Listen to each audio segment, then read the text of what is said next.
Bərdə rayon Güloğlar kəndində 7 sot həyətyanı torpaq sahəsi satılır. Yaxınlıqdan qaz, su, işıq, internet xətləri keçir. Torpaq sahəsi Güloğlar kənd orta məktəbinə, 3 saylı şəhər daxili sərnişin daşıma xəttinin sonuncu dayanacağına yaxın yerdədir. Sənədi kupçadır, satış qiyməti razılaşma yolu iləndir.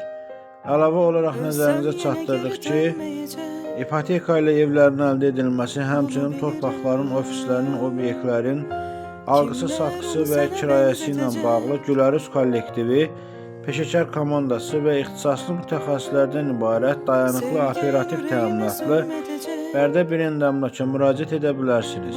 Yeni paylaşımlardan xəbərdar olmaq, gündəlik elanları izləmək üçün kanalımıza abunə olmağı, videoları bəyənib paylaşmağı unutmayın.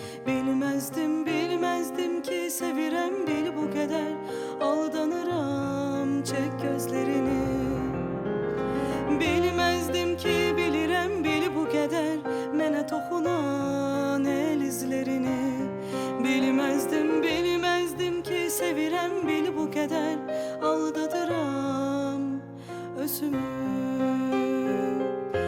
Göyler tökse lisanını, yağsa yağış yeryüzüne. Hicranından yansa yürek, çıkmasa hiç gün yüzüne. Göyler tökse lisanını, yağsa yağış yeryüzüne. Hicranından yansa yürek, çıkmasa hiç gün yüzüne.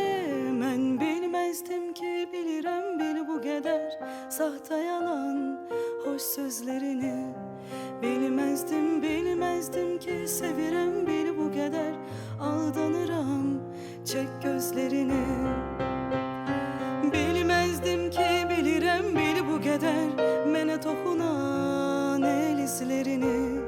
Bilmezdim ki sevirəm bil bu qədər, aldadıram özümü.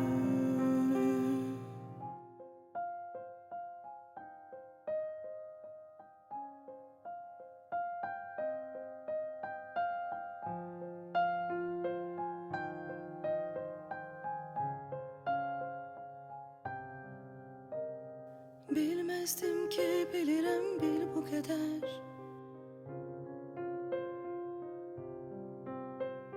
bilmezdim ki sevirəm bil bu qədər.